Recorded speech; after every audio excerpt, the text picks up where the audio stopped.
La mort de Zarathustra. Partie 2. L'éclipse. 1. Les sommets qui m'ont toujours inspiré semblent maintenant drapés d'un voile sombre, une éclipse insaisissable qui obscurcit mon esprit. Les étoiles, jadis des lanternes d'illumination, paraissent lointaines et inaccessibles, comme si elles se moquaient de ma quête intérieure.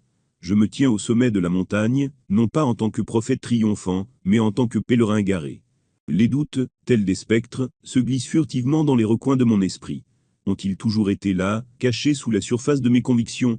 Les certitudes qui m'ont guidé semblent soudain éphémères, comme des ombres dansantes sur les murs d'une caverne. Et je construis un château de sable en guise de philosophie, ou bien ai-je taillé à même la pierre mon royaume? Je repense à mes rencontres. Ai-je véritablement réveillé leurs âmes, ou bien n'ai-je fait que renforcer leurs illusions? Le dernier homme, l'homme de la médiocrité, me hante. Ai-je sous-estimé sa puissance de séduction, son attrait sournois qui peut tordre même les esprits les plus nobles? Le doute est un bon vin pour la grande santé du cœur, en abuser devient dangereux. Mais il me faut faire face à ce danger une fois encore. Le miroir de la mort se tient devant moi, reflétant une réalité incontournable. La mort, la fin inéluctable de chaque existence individuelle, me rappelle la fragilité de mon propre parcours. Mes paroles, si confiantes et provocatrices, sont-elles une fuite devant l'abyssal inconnu qui attend chacun de nous? Ai-je utilisé ma philosophie pour détourner le regard de la réalité, ou bien est-ce précisément dans ces concepts que réside le courage de regarder en face ma propre mortalité? Je dois me confronter avec l'obscurité la plus sombre, sinon je ne saurai jamais si ma quête a été authentique, si mes mots ont été plus que des échos dans le vent. Voici, je me tiens devant l'abîme du doute, prêt à plonger dans les profondeurs de ma propre âme, une nouvelle fois, mais cette fois-ci, y aura-t-il un fond à ce seau? 2. Les idées qui m'ont autrefois soulevé semblent désormais pesantes, et je me demande si les fondations de ma philosophie sont solides, ou si elles ne sont que des châteaux dans le ciel. Ai-je bâti une tour imprenable, un véritable bastion de la réalité, ou bien ai-je simplement érigé des murailles autour de ma propre ignorance? Les paroles que j'ai proférées, avec tant de confiance, me font maintenant vaciller. Le concept de volonté de puissance, si vibrant, me semble maintenant énigmatique et éloigné. Ai-je vraiment compris la nature de cette force primordiale, ou ai-je simplement rêvé de grandeur dans un monde chaotique? Les cris du surhumain, la figure que j'ai érigée comme modèle, fracassent le silence dans l'air. Un vertige me prend, une envie de vomir s'ensuit, tout ce que j'ai entrepris jusqu'à présent, ne serait-il que le reflet de mes propres aspirations inaccomplies? Et le dernier homme, cette ombre menaçante qui persiste, m'invite à regarder au-delà de ma propre arrogance. Ai-je pris en compte les réalités humaines dans ma quête du surhumain?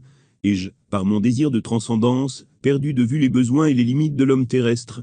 Mes enseignements ont-ils réellement ouvert les portes vers de nouveaux horizons, ou bien ai-je simplement créé des fantasmes pour les âmes en quête d'évasion? Suis-je un clown se faisant une farce à lui-même? L'amor fati, cet amour du destin, me confronte à mes propres faiblesses. Ai-je vraiment embrassé chaque moment avec une acceptation sincère, ou bien ai-je parfois résisté aux épreuves avec un cœur amer? L'éternel retour, une idée à la fois troublante et libératrice, m'oblige à faire face à la perspective d'une répétition éternelle. Ai-je vécu ma vie de manière à épouser cette répétition? Le pouvoir de la mort ne me permet plus de fuir, mais plutôt de me confronter à l'essence même de ma quête. Et j'étais, un prophète de l'authenticité ou un barde des chimères? Par-delà cette éclipse, la lumière attend peut-être de briller plus intensément. Dans le doute, je trouve un terrain fertile pour la vérité, et dans l'obscurité, j'espère découvrir la clarté qui me guidera vers une compréhension plus profonde de moi-même et de la destinée humaine. 3. Au milieu de cette obscurité intérieure, un dialogue silencieux se déploie en moi, un échange entre mes pluralités. Mon démon s'élève de l'abîme de mon être, pour confronter mes pensées les plus profondes. Démon, pourquoi te réveilles-tu maintenant, dans ce moment où je suis plongé dans l'introspection la plus profonde, lui dis-je d'un ton empreint de curiosité et de résolution. Il sourit. Cher Zarathustra, n'est-il pas temps de confronter les ombres que tu as laissées dans ton sillage? Les étoiles ne sont pas seulement des guides, mais aussi des témoins. Elles voient les fissures dans ton armure de vérité. Je le regarde avec un mélange d'irritation et d'intrigue. Démon, n'es-tu pas le produit de mes doutes, une créature de mes propres contradictions? Il secoue la tête, et voici que les ombres dansent sur son visage. Peut-être que je suis plus que cela. Peut-être que je suis la voix de la prudence, de l'humilité. Tes paroles ont atteint des hauteurs vertigineuses, mais les sommets sont aussi dangereux que les abîmes. N'as-tu pas peur que tes idées ne t'élèvent au point de te perdre toi-même? Je sens un frisson de vérité dans ces mots, une brise froide qui coupe à travers mes pensées. Démon, ma philosophie est un appel à l'audace, à la rupture des chaînes. Ne devrais-je pas être prêt à risquer la folie pour la vérité? Son sourire s'approfondit, évoquant une sagesse perdue. La folie et la vérité marchent parfois main dans la main, mais il est sage de se demander si ce que tu as recherché, avec tant de passion, n'est pas aussi un miroir pour ta propre vanité. Ton voyage a-t-il été pour l'humanité, ou pour toi-même? Et si c'était pour toi, cela a-t-il servi l'humanité? Ces questions percutantes me font hésiter.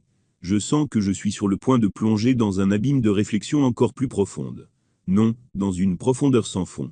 Mon démon, avec sa présence inquiétante, me pousse à la confrontation intérieure, à une introspection nouvelle, différente.